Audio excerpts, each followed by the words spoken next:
Sejam todos bem-vindos a mais um episódio do Barão na Copa. Hoje estamos aqui para aprofundar um pouquinho daquele tema que a gente falou lá no primeiro episódio, como política e futebol estão 100% ligados entre si. Mas hoje vamos falar de um contexto mais específico. Vamos falar dentro da seleção espanhola, uma das favoritas para a próxima Copa. Eu não estou aqui sozinho. Estarei no comando da voz, eu, Vitor Fernandes, e junto comigo está ele, Leonardo Quadros.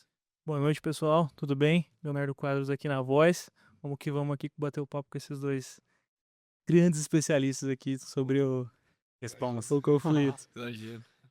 E para contribuir aqui, hoje a gente tem reforço na mesa do Barão na Copa. Estamos aqui com o Arthur Teodoro, o Murilo Mendonça também, para falar um pouquinho sobre esse tema que é um pouquinho do objeto de estudo de vocês. Como que é? Vocês estão fazendo um TCC, um livro-reportagem sobre esse assunto? Explica um pouquinho para a gente melhor.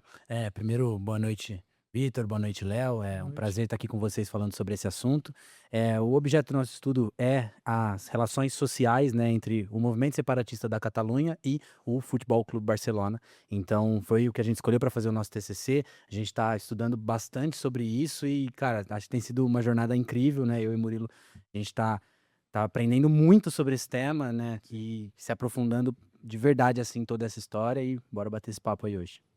Acho que, primeiramente, boa noite. Prazer estar aqui com vocês. Prazer ser convidado por vocês para estar aqui. A gente tá sendo uma experiência bem legal que a gente consegue. Eu, particularmente, sou torcedor do Barcelona, então eu consigo conhecer mais a profundo a história do meu time e também as relações que ele tem dentro da sociedade catalã, como isso é visto na Europa e nos outros países, também dentro da Espanha. Tá sendo bem legal. A gente tá também fazendo algumas entrevistas com o pessoal de lá. A gente tem essa visão também, então tá sendo muito legal. Só antes da gente continuar com o nosso bate-papo, a gente entrar mais a fundo sobre esse tema de estudo de vocês, a gente queria fazer uma breve contextualização para os nossos ouvintes sobre como se dá toda essa questão espanhola, o porquê gerou todo esse movimento de separação e como funciona aqueles reinos que se uniram para formar a Espanha. Então vamos lá. Para entender a Espanha de hoje, esquece aquela ideia de um país que nasceu pronto. O buraco é muito mais embaixo. Vamos direto para o século V, quando quem mandava ali eram os visigodos. Eles estabeleceram um reino, mas a paz durou pouco. No século VII, a expansão islâmica atropelou a península e conquistou quase tudo. O que sobrou, só um pedacinho de resistência lá no norte, o reino das Astúrias. Foi a partir desse pequeno foco de resistência que começou o que os historiadores chamam de Reconquista. Entre o século VIII e XI, a coisa ferveu. Os cristãos foram descendo e empurrando os muçulmanos. Mas não era um exército único. Eram vários reinos surgindo e brigando entre si. Tínhamos Navarra, Aragão, Castela e Galícia. Nesse momento, a futura Espanha viveu séculos de Game of Thrones na vida real. Era Leão contra Castela, Castela contra Aragão, uma guerra interna sem fim durante toda a Idade Média. A virada de chave aconteceu só em 1492. O famoso casamento entre Isabel de Castela e Fernando de Aragão finalmente une as coroas. Eles expulsam o último reduto muçulmano em Granada e criam um estado unificado. Mas é aí que mora o problema. Eles unificaram o mapa, mas não as pessoas. Como o território foi englobado na marra, as diferenças continuaram lá. Os povos não falavam nem a mesma língua, não tinham os mesmos costumes e muito menos se sentiam pertencentes do mesmo país. É por isso que a Espanha só começa a se entender como um país, nação de fato, lá pelo século XVII. E é exatamente essa origem de vários reinos dentro de um só que explica por que, até hoje, a gente vê tantos conflitos regionalistas na Catalunha e no País Basco, por exemplo. E é interessante ver, né, Vitor, que o futebol nesse contexto ele vira resistência mesmo, né? E a gente pode até notar hoje em dia os reflexos dessa formação territorial espanhola no futebol. Quando a gente vê o Barcelona, né, o lema deles não é mais que um clube à toa. Para muitos catalães, o Barça é o exército desarmado de um reino, a Catalunha. Do outro lado, o Real Madrid historicamente representa o poder centralizador de Castela, a capital que unificou o país. Já no País Basco, o Atlético Bilbao leva a identidade tão sério que só aceita jogadores com raízes bascas. É a resistência pura do antigo povo que não se vê como castelhano. Na Galícia, os times como Celta de Vigo e Deportivo La Coruña mantêm viva a chama daquele reino de Galícia. Então, Arthur, Murilo, vocês falaram que conversaram até com o pessoal lá, o próprio povo catalão. E assim, a gente sabe que a grande, as duas grandes potências são os povos castelhanos, né, no futebol, e o povo catalão, o Barcelona em si. E como é que como isso se reflete dentro da seleção espanhola? Tem um sentimento tipo assim, não, a gente não torce para a seleção espanhola, ou nesse momento todo mundo ali se une, todos esses reinos lá de trás se unem para poder formar uma única nação e lutar para o mesmo objetivo. Como que vocês entenderam isso na pesquisa de vocês? Bom, vou começar a falar. Cara, eu acho que é um pouco difícil, assim, a gente dar uma opinião. Ah, o povo catalão é totalmente a favor ou contra da seleção. Porque mesmo dentro da Catalunha tem muitas divisões do pessoal que é pró e que não é pró à independência. Então, como que a gente vê? A gente vê quem é pró, eles têm uma certa resistência à seleção, tem uma certa resistência à seleção, até porque eles querem que tenha uma seleção própria, que disputa, até que a Catalunha já tem uma seleção que disputa jogos não oficiais, mas isso não é muito reconhecido, e tanto que os jogadores de ponta não jogam pela seleção Catalunha. Eles querem, só que como tem muitos jogadores catalães na seleção, eles acabam torcendo pela seleção. O fato de 2010 do time ser de 9 jogadores, catalães do Barcelona ou de outros times, mas que nasceu na Catalunha, acendeu muito isso, porque o pessoal saía realmente na rua para torcer pelos jogadores e consequentemente pela seleção também. E é até um debate que existe realmente, né, dentro do povo catalão, que é montar a sua própria seleção, Sim. entendendo que ela seria uma seleção que conseguiria disputar grandes coisas com jogadores apenas da Catalunha, né? Então você volta e meia naqueles campinhos imaginários que a gente vê de escalações, volta e meia pinga, assim, essas escalações. Ah, montamos o 11 com jogadores com apenas jogadores nascidos na Catalunha. Então, Sim. é um papo que existe, mas assim, também tem muito disso, né? De acompanhar os jogadores que estão na seleção, entendendo aquilo como certa representatividade, né? Então, são esses números. 9 dos 11 participantes, né, da campanha eram catalães. Então, assim, existe essa representatividade, mesmo não sendo talvez da maneira que o povo gostaria, né? Principalmente os pró-independência. Sim, aí puxando uma questão mais de opinião de vocês mesmo, eu quero saber como que vocês acham que o país se comportaria se, por exemplo, acontecesse essa independência da Catalunha e aí se separaria a seleção da Espanha e a seleção da Catalunha, certo?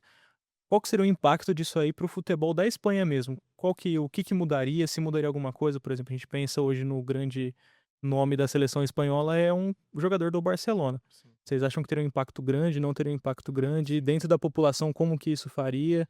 Eu acho que teria um impacto gigantesco na seleção, tanto que hoje ainda continua a maioria dos jogadores são formados em La Masia.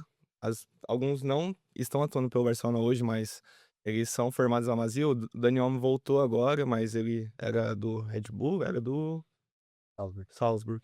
Ele era do Salzburg, mas ele era formado em La Masia, então, que é a base do Barcelona. Então, cara, ia ter um impacto enorme. Como você pediu opinião, eu acho que não seria muito vantajoso para o Barcelona em si a separação. Por quê? Porque, sendo feita essa separação da Catalunha com a Espanha, o Barcelona teria que jogar a Liga da Catalunha, que ia ser muito enfraquecida, muito menos reconhecida, ia ser muito difícil jogar campeonatos europeus. Então, acho que não ia ser interessante visando o clube. Mas em âmbito geral, para a população, acho que até seria interessante, porque aí, como a gente estudou, eles têm uma cultura própria, uma moeda própria, eles fabricam e acaba que atrapalha, a Madrid ser a capital. É mais atrapalha do que ajuda. Então, em âmbito de sociedade, talvez seja melhor a separação. Mas em questão do clube, eu acho que não é muito legal. E a seleção ia sofrer demais, ia perder seus principais jogadores. A gente vê que, por exemplo, o Real Madrid é um time que não tem muitos jogadores que são formados no Real Madrid. São 2 ou 3. Isso se reflete nos outros times. E os que têm formados não são do nível que o Barcelona consegue entregar também. Então, ia ser um impacto gigantesco. Até isso que o Murilo falou da liga, né? Um dos grandes debates que existem hoje no futebol é em relação à divisão dos direitos de imagem, a comercialização dos direitos de imagem, né? Que a gente tem como talvez o grande exemplo que é a Premier League, que conseguiu globalizar completamente a sua marca, enriqueceu seus próprios clubes, enriqueceu a liga, conseguiu fortalecer tudo isso. Então, dentro desse debate, né? Como ele estava dizendo, o Barcelona para jogar uma liga exclusivamente de clubes da Catalunha, né, com certeza, essa comercialização seria muito mais difícil, né? São poucos clubes que teriam um nível até profissional para talvez compor uma primeira divisão competitiva. Então, são questões que acabam surgindo, né, dentro desse debate. Ô Murilo, puxando um gancho no que você disse do Barcelona ser esse clube formador, né? Tem como identidade ser um clube formador e tem um modelo de jogo muito bem definido o Barcelona, né? Independente de técnico, época, de uns tempos para cá o Barcelona deixa isso muito bem institucionalizado. E foi meio que um reflexo da seleção espanhola. A gente pega ali talvez de 2008 para frente, quando a seleção começa a adotar esse tic-tac, é algo muito característico do Barcelona. Então, tipo, o quanto o Barcelona influencia nas grandes conquistas da seleção espanhola, tanto as duas Eurocopas, né? E a conquista da grande Copa do Mundo, meio que inesperado, até porque até tempos atrás a gente não esperava que a Espanha fosse uma potência do futebol. A seleção espanhola nunca teve nesse lugar. E o quanto isso reflete na questão separatista, o quanto o Barcelona ajuda essa questão da separação da Catalunha, enquanto esse movimento, o Barcelona estar bem faz com Sim. que esse assunto também seja aceito pela Aceita população. pauta, né? Cara, esse estilo do Barcelona começou, assim, quando o Cruyff trouxe o Barcelona, o estilo que ele adaptou e potencializou o estilo da Holanda de 70, que era uma máquina. E aí foi se passando, e aí ele treinou o Guardiola que veio a virar treinador, e aí foi o auge do Barcelona em questão a títulos, de jogo, de revolução do jogo também. E deu muitos frutos à seleção. Tanto que o estilo de jogo foi muito replicado na seleção por conta dos seus jogadores, que já tinham a base, porque desde a da época do Cruyff ele sempre visou muito a base, então eles já vinham jogando no estilo, e quando chegou no profissional, tanto o Busquets, que foi revelado pelo Guardiola, Xavi e Iniesta que foram ganhando mais espaço, o Xavi já tinha, mas o Iniesta era bem novo ainda. Então, esse estilo foi para a seleção porque os jogadores eram quase os mesmos. E aí, se eu não me engano, era o Del Bosque, o Sim. técnico de 9, 8, 10 e 12. Ele conseguiu também replicar esse estilo de jogo, mas eu acho que é muito por causa dos jogadores que já estavam acostumados a jogar junto no esquema, e que isso foi só mudou a camisa só, por E o exemplo. engraçado é que o Del Bosque não é, né, dessa Não, escola não, não. de La Masia, né? Ele é muito pelo contrário, ele é Sim, muito sim. ídolo do Real Madrid. Ele Sim. treinou de jogador e treinador, ele ficou mais de 30 anos lá no Real Madrid, então ele meio que teve que se render a Sim. esse sistema E de ele, jogo ele, catalão, ele né? jogou bem diferente mesmo na seleção, né? Até uma das fotos da seleção titular, ela não tem atacantes de origem, né? É um time composto quase que em sua maioria por meio-campistas, assim, Sim. povoava muito meio-campo, trabalhava com a posse de bola extrema. E a gente vê que até hoje na seleção espanhola, eles ainda bebem muito dessa fonte, né?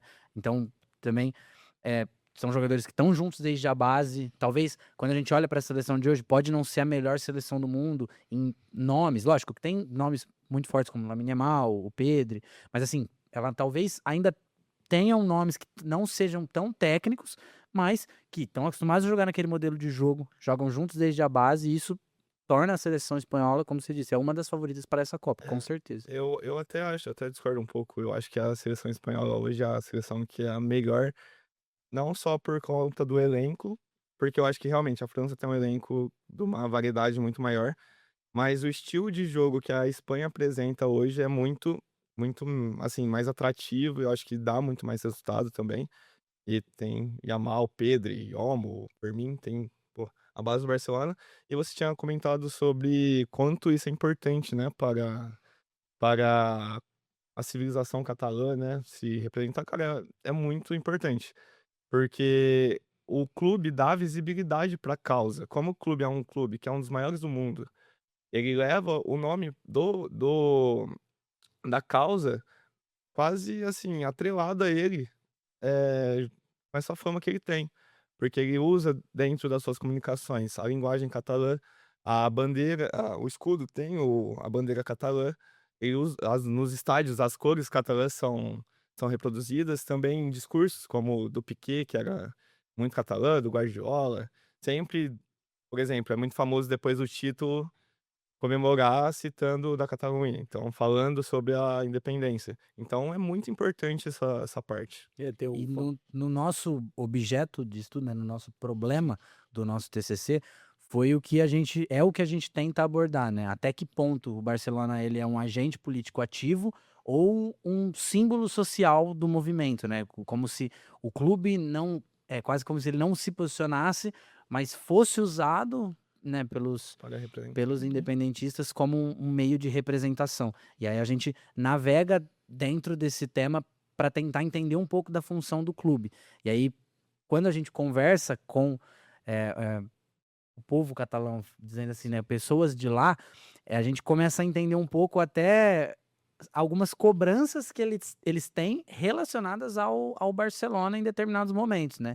Então, algo que a gente ouve nas entrevistas é de que o clube, efetivamente, ele não é esse agente político ativo que vai se posicionar, que vai deixar claro que ele é independentista, ele não faz isso em nenhum momento da sua história, mas ele dependendo das suas gestões, ele tem mais força nos seus posicionamentos, né? Então é quase que como o presidente do clube, quem tivesse no poder, fosse mudando um pouco de como as coisas eram feitas. É lógico, né?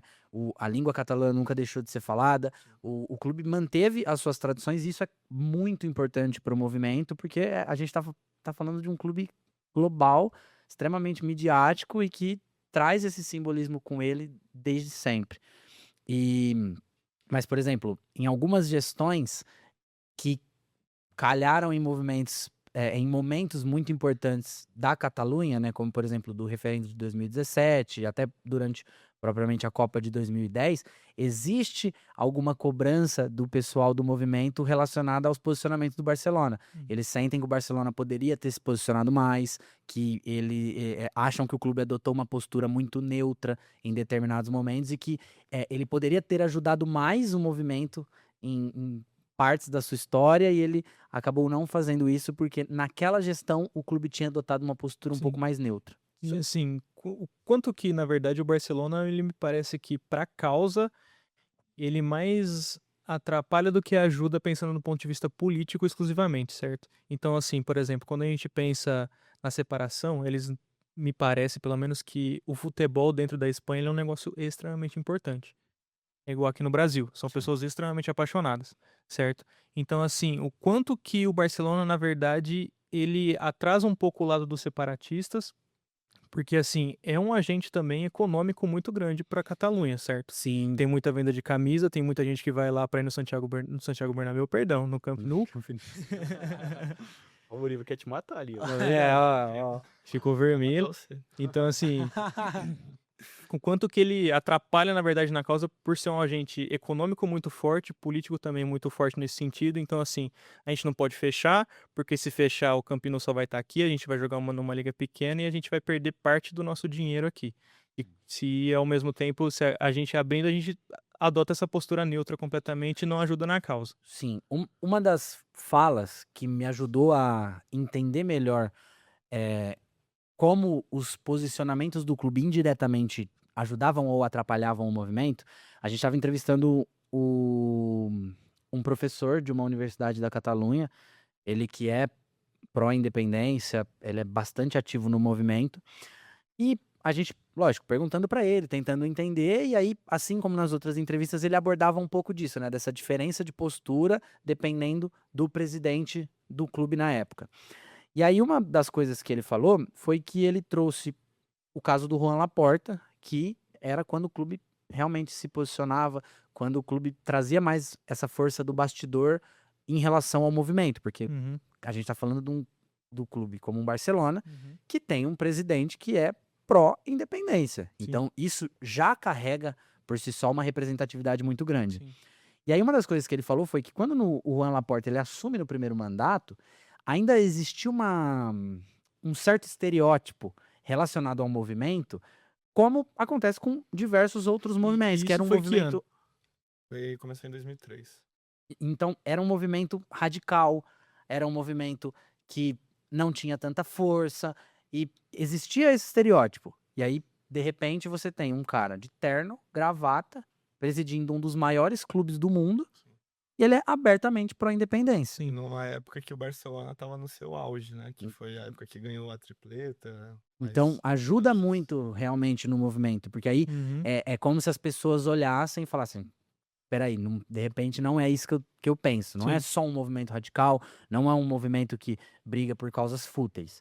Então traz essa voz, traz uma representatividade muito grande e ajuda também a mudar um pouco da ideia que as pessoas da Catalunha e da Espanha tinham relacionadas ao movimento. Então, isso Uhum. que você falou, né, de ajudar ou atrapalhar, talvez sim, a gente escutou isso e você, se aprofundando no tema, você consegue entender que daria para o Barcelona ser mais ativo, poderia ter ajudado mais em Sim. certos momentos. Mas essa representatividade que ele traz e casos que acontecem durante toda a história do Barcelona, eles ajudam muito para o movimento separatista.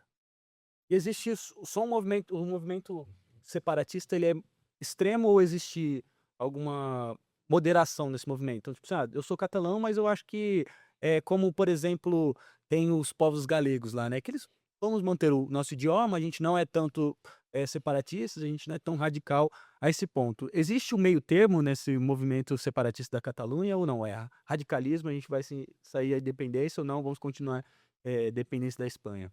Então, dentro do movimento, também durante essas entrevistas, o que a gente escutou foi que duas causas são as causas principais para que um catalão ele vire pró-independência, que é a questão econômica relacionada a os impostos que a Catalunha paga ao governo espanhol que não retornam para a Catalunha, cobranças relacionadas às áreas mais pobres da Catalunha e as causas relacionadas à cultura catalã. Entender que a cultura catalã foi oprimida, que houveram diversos momentos de repressão durante toda a história, então o idioma foi proibido, os costumes catalães foram condenados durante a ditadura franquista. Então, são as duas principais causas para que as pessoas entrem para o movimento independentista. E aí, o que a gente ouviu foi, quando uma pessoa ela entende que o problema cultural existe, que tudo aquilo foi um grande problema para a Catalunha e que aquilo é errado, ela precisa lutar por aquilo, ela entra para o movimento e ela também passa a defender as questões sociais. Ela entende também que os problemas econômicos existem e que, sim, o governo espanhol deveria ajudar mais a Catalunha, as áreas pobres da Catalunha, que são as áreas que o movimento tem maior força, são as áreas ali do sul da Catalunha que tem os maiores problemas econômicos. Então, são essas duas causas, e aí, quando a pessoa entra por um motivo, ela acaba que entende o outro e também começa a lutar por aquilo e por aquele lado da história. Então, são discussões que existem dentro do movimento, né? Você falou em relação a ser mais radical, mais moderado, são discussões, acho que não existe só um partido que é a favor da independência, então são discussões que acontecem lá, acho que como em qualquer lugar e lado político do mundo, né? E trazendo um pouquinho mais para a atualidade, né, a gente vai ter agora a Copa de 2026, um dos grandes nomes da Espanha é o Lamine Yamal.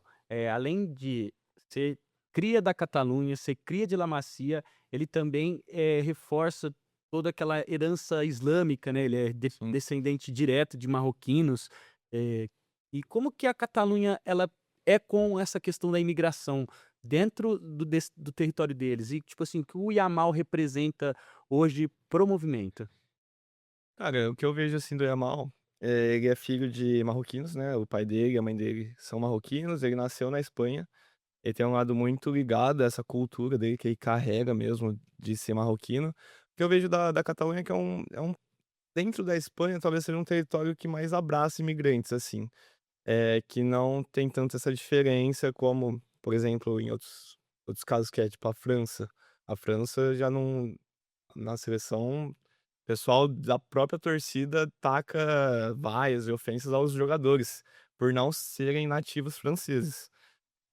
Cara, eu acho que a Catalunha aceita bem.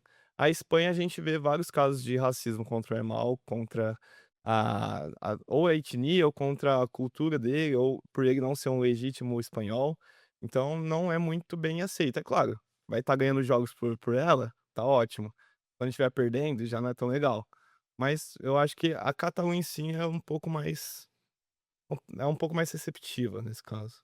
Até bastante recente, né, o episódio envolvendo Yamal dos torcedores do Atlético de Madrid cantando no estádios, né, que é "Quem não pula é muçulmano", e É, no jogo é, contra o Egito também teve esse. isso, então são episódios muito recentes que aconteceram. Bom, pessoal, então estamos chegando aqui ao fim desse episódio. O que que vocês podem falar sobre o projeto de vocês? Vocês falaram que vocês estão entrevistando aí um pessoal. Sim. Como é que tá o andamento? Cara, o andamento tá bem legal. A gente tá pra lançar o livro na entrega, né? Lá por dezembro. E chamar Mesclun Club, um clube de futebol em estado separatista. E aí a gente tá continuando, a gente tá bem no começo, assim, mais pro meio, mas tá indo bem legal.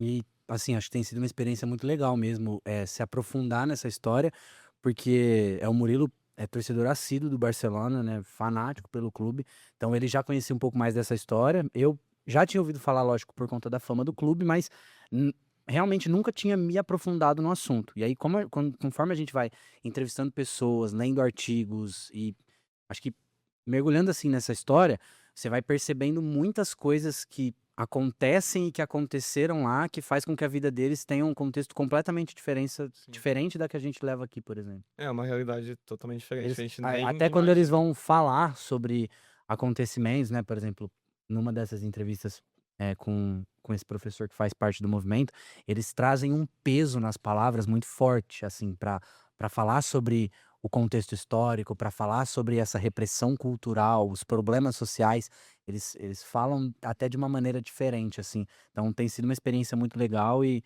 com certeza vai ser uma entrega muito boa.